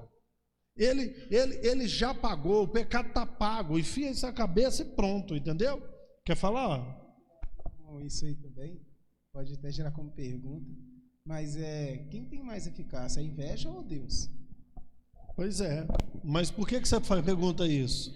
É porque o senhor falou a respeito do pecado de Adão, né? E que ele, no caso, para algumas pessoas parece que tem mais peso a respeito do que a salvação de Cristo. Eu vejo algumas pessoas, eu relaciono com algumas pessoas um pouquinho, vou dizer assim, não ignorante de serem do dito próprio. Elas falam assim, nossa, cuidado com a inveja, olho gordo, aquela coisa. E eu falo para esse cara, eu sou cristão, velho, eu sou um cristão, não é muito fácil de me colocar olho gordo, não, porque eu não acredito, eu não consigo entender que um Deus todo-poderoso criou os céus e a terra. E faço essa pergunta para eles. Falo, quem é mais poderoso? O cara que criou os céus e a terra e tudo que a gente vê, tudo que a gente toca, tudo que não pode tocar, tudo que existe debaixo disso tudo, ou a criação que ele fez que tem uma inveja de mim? Ô Arley, as pessoas são manipuladas pelo medo. Por que as pessoas estão hoje? Por medo de ir para o inferno, medo de não ir para o céu, medo de que se não orar, Deus não responda, medo de que se não fizer o sacrifício, Deus não entrega a bênção, medo de que se não pagar, entendeu? É medo. E isso é uma das coisas. Deixa eu te falar, macumba e inveja existe sim e funciona e pega, mas é quem tem medo. Jó 3,25. O que eu temia me aconteceu, o que eu receava me sobreveio. 1 João 5,18 está escrito: aquele que é nascido de Deus, o maligno não lhe toca. Ora, você pode pegar minha camisa e levar no centro de macumba. Eu acredito na macumba? Acredito. Ela pega, mas vai acontecer comigo? Não. A inveja, a mesma coisa. Não vai acontecer. Só que para manipular, porque deixa eu te falar com você uma coisa. Se eu não mantiver você com medo de inveja, todas as vezes que eu fizer a campanha para quebrar a inveja, eu não tenho você mais dentro da igreja, entendeu isso aí? É manipulação, gente, é fazer do povo marionete. Segura o povo pelo medo, entendeu? Bom, mediante essa questão da relação do pecado, agora já é uma pergunta mesmo, viu? E aí eu vou... glória a Deus. Mediante essa questão da relação do pecado, Eva, Adão e a humanidade, eu vou trabalhar com preposição, depois o senhor me corrige no que for necessário. Eu vou voltar na criação do mundo, na relação do homem com Deus e do pecado. Eu tenho chegado a uma conclusão, eu posso estar errado, tudo, mas tenho meditado muito sobre isso, porque a gente afirma e é categórico que Deus ele não criou o pecado. O pecado ele é um acontecimento da humanidade, uma responsabilidade da humanidade. Porém, contudo, entretanto, todavia, quando a gente começa a olhar um todo, não só o homem sendo criado, não só a mulher no relacionamento do pecado com a serpente, depois com o homem, e olha tudo até o ponto, né, da eternidade, onde a humanidade ela vai estar livre do pecado, a pergunta ninguém na teologia vai admitir que o pecado é criação de Deus. Só que esse pecado que ocorreu, ele me leva quando eu compreendo esse pecado, quando o Espírito Santo ele vem e me ensina sobre esse pecado, eu começo a entender por que Cristo precisou se sacrificar. Eu começo a ter um relacionamento maior de amor com Deus quando eu me reconheço como pecador. Quando eu me reconheço como pecador, eu me acesso a Deus por meio de Cristo. Eu tenho o Espírito Santo que vai estar me transformando até o momento de eu chegar à estatura perfeita. A pergunta o pecado não sendo criado por Deus, e sendo toda essa ferramenta, eu não estou falando que o pecado seja bom, mas tudo aquilo que o pecado gerou e onde a graça superabundou, o ser humano tem uma consciência muito maior, essa criação de Deus, que na eternidade, por exemplo, se eu fosse viver a eternidade com Deus como Adão e Eva, que ainda não tinham pecado, e não precisaram ali naquele momento de Jesus Cristo como seu Salvador, como que eu, como ser humano, descendência do pecado, posso enxergar hoje esse pecado... Desculpa, está faltando palavra. Como que eu enxergo esse pecado, que é um problema, que me separa de Deus, como não sendo criação de Deus, sendo que ele revela toda a estrutura do relacionamento de Deus, e que somente depois de me reconhecer como pecador é que eu consigo realmente ver Deus como quem ele é, por meio do seu Filho Jesus Cristo. Tem um contraponto aqui sobre isso, que eu gostaria também até de tirar. O Bruno trouxe uma coisa para mim que eu me fiz uma pergunta, né? Que o pecado Deus criou, né? O pecado Deus criou ou já existia? Porque você vê o diálogo dele falando assim que o homem agora não existia pecado, né? Porque o pecado teria que ter uma lei, naquele momento não tinha. Gostaria que o senhor me corrigisse se eu estivesse errado. E com base nisso não existia pecado. Deus fala com ele mesmo, né? Falando assim, agora o homem sabe o que é certo e errado. Já existia.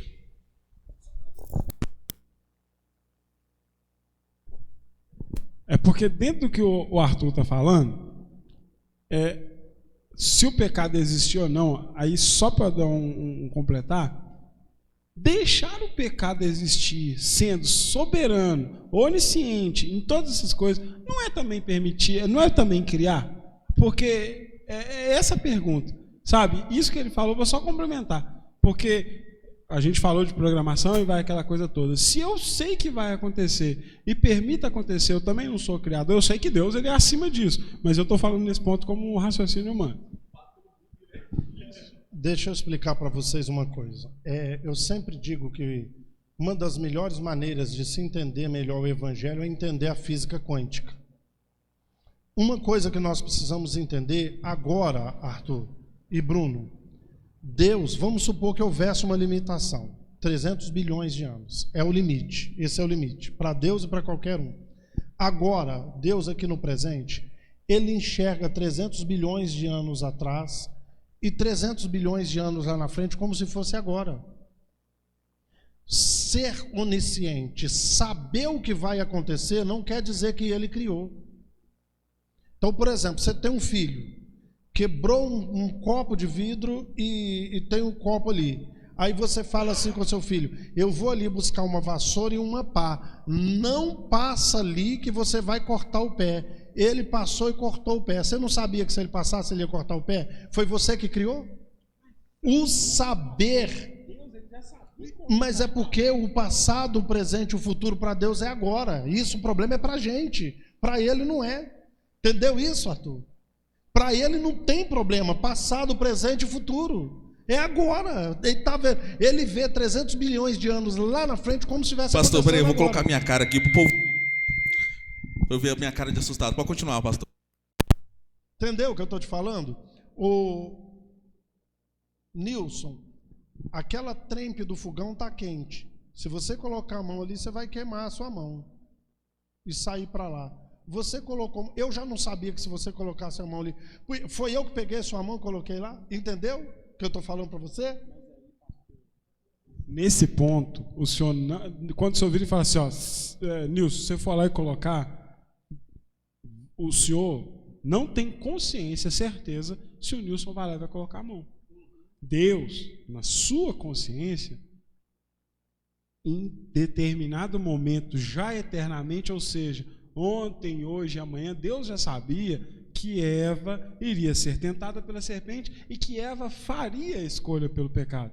Só que, por exemplo, quando eu vou lá e tiro Eva da costela de Adão e construo Eva, e coloco Eva na humanidade, sabendo que Eva fará aquilo, quando eu construo Eva, eu construo o pecado junto com ela. É desse ponto que eu estou falando, porque eu já sabia que ela ia fazer. O Nilson e a criança do ponto que nós colocamos, o senhor não sabia que a criança ela ia cortar. Se você soubesse, você ia pegar a criança pelo braço e ia levar a criança junto contigo para poder pegar a pata e você varrer. A resposta é simples. Eu saber que vai acontecer não quer dizer que eu criei. Eu sei que vai acontecer, entendeu? Porque eu sou onisciente. Isso é diferente. Tanto é a prova que ele falou com Adão, não come. Se você comer vai dar ruim. Ele não mandou Adão comer. Entendeu? Eu sou onisciente, eu sei que se você comer vai dar ruim. Entendeu? Não come. No geral. Você entendeu, Arthur? Então, saber que vai acontecer... Você vai dar microfone. Saber que vai acontecer não quer dizer que eu criei. O problema é que para a gente... A resposta é essa. Para ele, o futuro, o presente, o passado está acontecendo. Pega o seu microfone. Mas aí, no caso, ele não criou nem o bem nem o mal. Já existia antes Presta mesmo atenção. dele. O que responde? Deus criou o bem. O que é o mal? A escolha do contrário do que ele criou. E aí é que as pessoas não entendem. Livre-arbítrio só existia antes de pecar. Depois que pecou, não existe livre-arbítrio mais não. Eu criei. Não faça, se você fizer vai dar ruim. Mas eu te dou livre-arbítrio, mesmo sabendo o que vai acontecer. Entendeu? E ele orientou, não come. Caim, o pecado vai bater na sua porta, não mata o seu irmão, mas ele matou. Eu saber que você vai fazer não quer dizer que eu criei. Isso vai longe, essa discussão. Eu estou escutando aqui as partes e eu quero relembrar o pastor que ele já explicou acerca disso, que nós fizemos essa pergunta para ele. E ele explicou mais esmiuçadamente, e eu vou agora dar o parecer, que talvez ele não esteja lembrando. Deus não disse, conversava com Adão todos os dias? Pois é, então Deus explicou para Adão, meu camarada, não põe a mão no fogo lá, senão tu pode se queimar, pode se machucar. Deus explicou para ele tudo o que aconteceria se porventura ele fizesse o contraditório. Então, foram muito tempo que Deus explicou para ele. Então, ele sabia muito bem que se fizesse o contraditório que Deus havia falado para ele, que aí ele iria ter o pior para a vida dele. Então, mas Deus explicou para ele. Então, você vai avisar para a pessoa que tem um entendimento. Veja bem, é o que eu vou colocar aqui para vocês, que está acontecendo no Brasil. Eles falaram assim, que 84% dos brasileiros são cristãos e temem a Deus. 84% de cristãos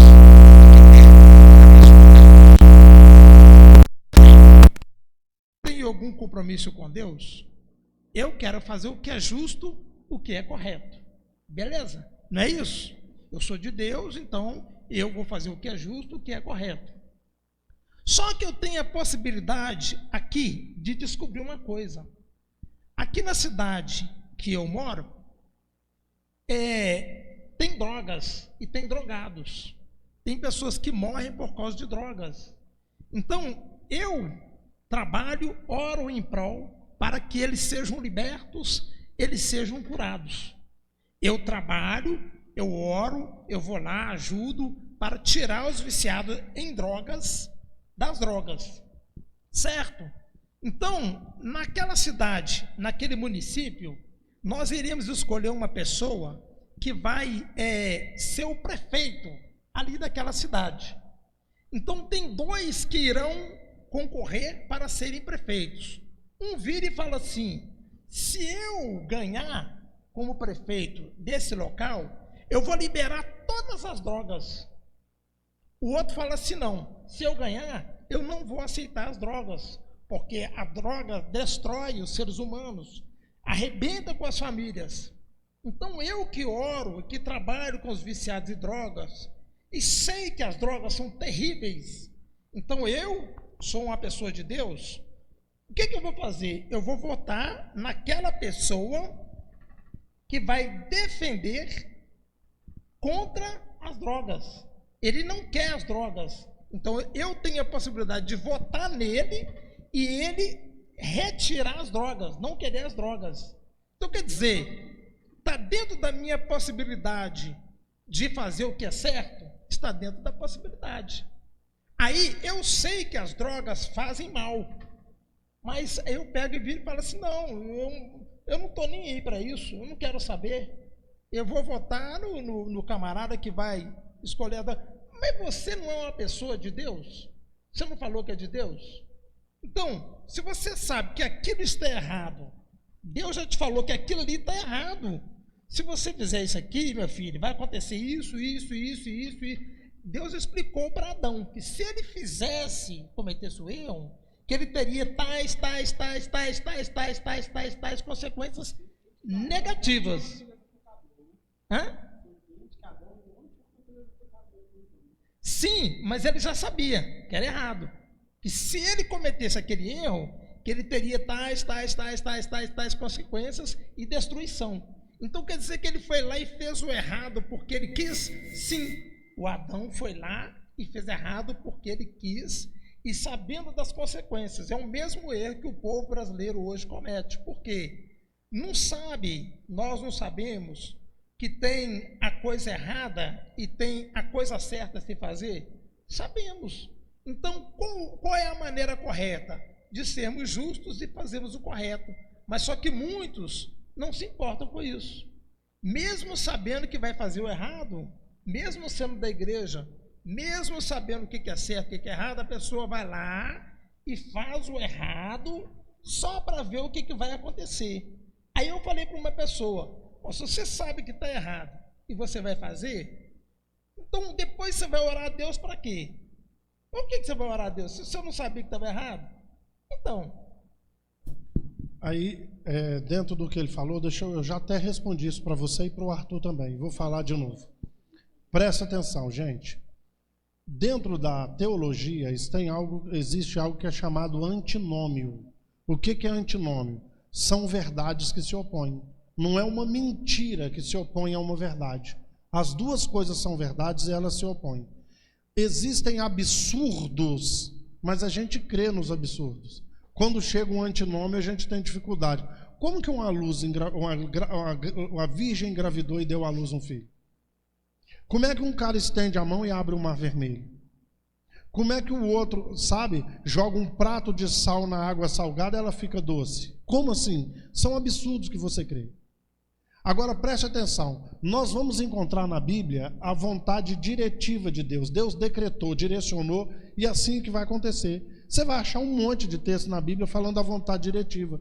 Ele direcionou e pronto, vai ser assim. Ele falou que o filho dele vai voltar para buscar a igreja. Se você quiser ou se não quiser, ele vai voltar. Decretou, está decretado. A hora dele, ele sabe. Jesus falou aquela hora e o dia enquanto ele estava aqui, só o Pai que sabe, está decretado. Mas se eu encontro na Bíblia que tem os decretos de Deus, eu encontro na Bíblia que tem a vontade permissiva de Deus. Você vai encontrar um monte de texto na Bíblia. Ele não queria, mas ele permitiu. Mas essa é uma verdade que opõe a outra. Tudo acontece porque ele direcionou. Agora, tudo acontece porque ele permitiu. São verdades. Ele não fez, ele permitiu. E você vai encontrar texto. E você vai encontrar uma terceira verdade, a responsabilidade humana. Então o homem faz e ele vai ser responsável pelo ato dele. Você vai encontrar vontade diretiva, os decretos de Deus? Vai. Você vai encontrar a permissão de Deus? Vai. Você vai encontrar a vontade do homem e a responsabilidade nele no ato que ele tomou? Vai. Só que são verdades que se opõem. Isso é que confunde a nossa cabeça. Entendeu? Isso é chamado de antinômio. Né? Então, se eu ficar focado só em tudo que aconteceu foi porque Deus direcionou, eu vou ter dificuldade de entender a vontade permissiva. Entendeu? Ele não queria, mas ele permitiu. Agora, como eu sou onisciente, eu já sei que vai acontecer. Quando o homem me der um limão, eu vou fazer uma limonada com ele. A prova disso, alguém conseguiu cumprir a lei a não ser Jesus? Não. Eu vou te dar a lei. Se você cumprir a lei, você vai ser salvo. 613 mandamentos. Agora, eu sei que você não vai conseguir cumprir. Eu vou te dar o cabritinho, o bezerro, a pombinha, a rolinha, que a hora que você não conseguir, você vai lá e sacrifica o bicho, está resolvido. Entendeu? Eu te dou o plano B. Eu criei. A minha vontade é que você siga a lei para que você seja salvo. Agora, como eu sei que você não vai seguir, eu já vou te dar o plano B. Agora, o cara ia adulterar e já deixava a cabritinha amarrada. Quando ele voltava, ele ia levar a cabritinha no sacerdote. Deus queria, foi ele que levou o homem para adulterar? Não, mas ele sabia o que ia acontecer. Isso, Bruno, dá um nó na cabeça das pessoas, porque são verdades que se opõem.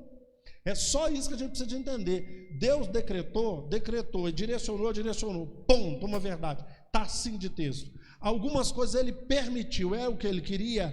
Não. Mas quando ele fala assim, Bereshit Baraka, no princípio criou Deus os céus e a terra era sem forma e vazia, do caos, ele muda, ele transforma. Isso é o poder de Deus. Eu vou fazer, o homem vai criar o caos. Eu tenho o poder do caos criar algo maravilhoso. Você entendeu? Agora, ele saber, Bruno, não quer dizer que ele criou. Ele saber, porque ele é onisciente, você não pode anular esse atributo de Deus. Eu sei de todas as coisas antes delas acontecerem. Isso não quer dizer, entendeu? Meu filho vai sair hoje com a namorada e eu conheço meu filho, entendeu? Meu filho vai tirar a virgindade daquela moça hoje. Eu saber, só por eu conhecer o meu filho e saber, foi eu que criei, eu que deitei ele em cima da moça? Entendeu a diferença? Tá. É isso, Bruno. Vai entrar na questão do futebol, da religião, da política, não compensa. Porque você tem o seu Pastor. jeito, e tem teólogos que provam o que você está falando, e tem teólogos que provam o que eu estou falando. Nós não vamos chegar num consenso. É porque eu não queria, a questão da pergunta, é porque isso me leva, mesmo que alguém diga que é co-criador, criador ou que não criou, que foi o homem, e por isso que eu fiz a pergunta começando na Gênesis e terminando na eternidade, porque independente disso, Deus ele não faz nada preocupando só com hoje. Tudo que Deus fez, ele fez com um projeto eterno. Que é um projeto que não tem início, não tem fim. Para nós teve início em algum momento e não vai ter fim. Porque nós vamos aí continuar. Só que a questão é, quando eu enxergo que até mesmo o pecado pode ser criado por Deus, aí eu estou colocando como suposição, e que o plano maior de Deus, mediante a esse pecado, que o pecado é problema para mim, o pecado não é problema para Deus, que mediante a esse problema que eu tive como humanidade, gerado em Adão, porque quando nós falamos de pecado, quando eu falo de pecado em Adão, eu falo de um tipo de pecado. Quando eu falo do pecado em mim, eu falo do mesmo tipo de pecado, só que ele já é inerente de mim, de Adão não era. Adão ele não tinha esse pecado genético, eu vou falar genético que eu tenho. Então quando Adão peca, ele nos deu um maior problema, só que ele nos deu também a maior oportunidade. Porque o ser humano, sem o pecado, se Adão não tivesse pecado, tivesse gerado seus filhos, eu, Bruno, o relacionamento que eu tenho hoje com Cristo, com o Espírito Santo, e que eu sei que nós como igreja temos, eu me questiono se ele seria tão amplo sem o pecado. Se essa humanidade tivesse continuado perfeita do jeito que a gente sempre brinca, eu vejo aí no TikTok e no Instagram o pessoal falar que quando encontrar com Adão vai fechar a cara para ele no céu e que não sei o que, tu tem muita isso. Mas será que nós não devemos ser gratos a Deus até mesmo por esse pecado que nos levou a ter esse ápice de relacionamento com Ele? Porque só mediante o pecado eu consigo ver que Deus que é um relacionamento tão grande comigo que mesmo eu não prestando para Ele, eu passo a prestar.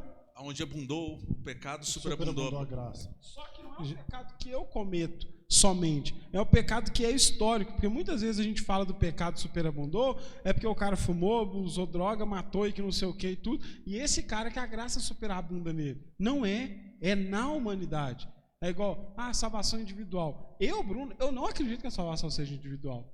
A salvação é um plano que, quando eu converso com você, essa pergunta que eu tive hoje, é por causa de uma conversa que eu tive contigo. Então, a salvação que está agindo na minha vida, está agindo na sua, então não é individual. Eu precisei de Deus agir na sua vida para com a minha, para que algo... Eu já estou salvo, mas eu estou falando a santificação.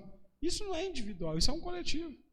Olha, deixa eu explicar para você que você vai entender. Agora nós vamos resolver por causa do horário, né? Senão já está fica... 1h46 já. Já 1h46. Normalmente é 1h30 só. Deixa eu explicar para vocês.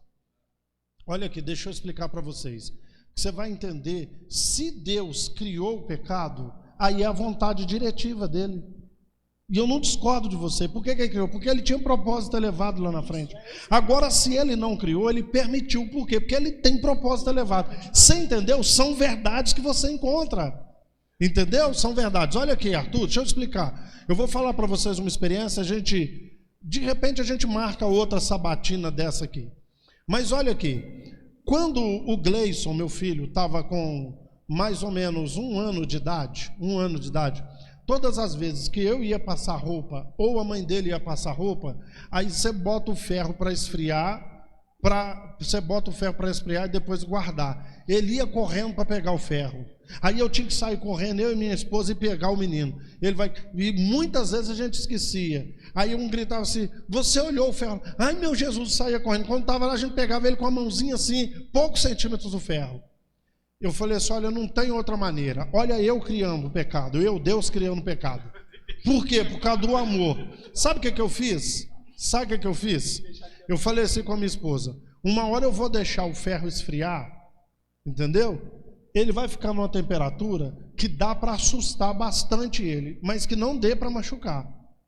Entendeu? E assim eu fiz. Quando eu olhei, estou olhando a temperatura, estou olhando, eu falei assim, agora já dá para assustar bastante, mas não dá para machucar. E botei o ferro e saí de perto. Não demorou 15 segundos, eu escutei o grito. Quando eu cheguei, aí eu falei, tá vendo? Eu falei com você, é por isso que não pode. A igreja funcionava em células, Arthur. 2 semanas depois a gente foi para a célula, ela ficava cheia. Tinha uma professora que ia com as crianças para um quarto lá da casa. Estou lá ministrando a célula, eu e minha esposa, de repente eu escutei um berro. Aí minha esposa levantou para ir lá olhar. Não, a tia colocou alguns brinquedos lá para as crianças brincarem. E nos brinquedos tinha um ferro de brinquedo. A menininha pegou o ferro de brinquedo e foi pro lado dele, mas ele deu um berro lá dentro. Eu criei o mal? Criei. Eu deixei ele queimar, mas com propósitos elevados. E você acha essa verdade? Eu não estou discordando de você. Deus direcionou, Pastor. Ele decretou. Agora tem coisa que não é porque ele permitiu, entendeu isso? Essas verdades são encontradas. Agora, é aquilo que eu sempre falo com vocês, existem doutrinas primárias e as secundárias. Tá, a questão do pecado no mundo é uma questão que ele criou ou ele permitiu? Para mim, é uma questão secundária, que não precisa, entendeu? Pastor, uma pergunta. Você acha que, justamente o que o Bruno estava perguntando em cima, que essa decisão deixa eu colocar minha cara aqui, peraí. Essa decisão de Deus não, por exemplo, como o Bruno falou, Deus poderia não ter criado nada, não teria pecado, não teria nada. Ou ele já poderia ter dado para nós um corpo incorruptível, para que a gente não tivesse influências do próprio pecado. Mas você acha que isso tem a ver com relação ao tipo de governo que Deus tem, que é o governo de amor, onde ele dá a opção para as pessoas delas escolherem as coisas da forma que ela quer, né? Apesar de hoje a gente sabe que a gente tem influência, né, do inimigo e tudo mais, mas você acha que tem a ver com relação a isso? Não, Arthur, aí quando eu falo com vocês, Paulo, tem gente que vai assustar com o que eu vou falar aqui. O maior gigante da Bíblia, para mim, cada um gosta de um personagem, para mim, depois da Trindade é Paulo, tá? Depois da Trindade é Paulo, e Paulo deixou um compêndio teológico para a gente, que facilita você entender Cristo, entender o Evangelho. Mas Paulo viajou na maionese muitas vezes. E uma das vezes que ele viajou, quando ele escreveu Romanos 9, 10 e 11, desnecessário. Ele voltou a ser o Paulo de novo no finalzinho do capítulo 11, quando ele fala assim, quem entendeu a mente de Deus? Seus pensamentos são insondáveis, são inescrutáveis. O porquê não tem como saber. Foi ele que direcionou? Ou ele só permitiu? Se foi ele que criou, por que ele criou? Não tem. Quem? Entendeu? Então Paulo fala assim, não tem como, seus pensamentos são insondáveis, são inescrutáveis, ninguém entendeu a mente de Deus, mas tem um negócio, a ele a glória, o poder e a honra para todos sempre, amém. Pronto. Amém? Não tem por que saber, não tem como. Então, gente, vamos despedir da galera, vamos deixar aqui primeiro a Ingrid, primeiro as damas, né? Então, graça e paz a todos, boa noite, obrigada pela oportunidade, é uma bênção. Eu também agradeço mais uma vez, né, essa oportunidade aqui, agradecer também ao Arthur aí pela mediação e que esse encontro possa acontecer mais vezes aí. Deus abençoe a todos. Agradeço a oportunidade, gostaria de vir mais vezes, pode convidar, tá bom? Conhecer o pessoal que foi muito bom, conhecer o irmão que também foi muito bom. Agradeço. Boa noite a todos. Obrigado, gente. Fique com Deus, viu? Pastor Carlos, pode encerrar. Então, gente, fica aí mais uma vez o convite, o bate-papo com o Carlão. Você já é inscrito no canal? Escreve lá para dar força, ative as notificações, vai deixando aquele like. E se esse desafio bíblico, né, essa sabatina com o Carlão te abençoou, compartilhe com outras pessoas. Tamo junto, Deus abençoe a sua vida e até o próximo bate-papo com o Carlão, se Deus assim nos permitir. Fiquem com Deus.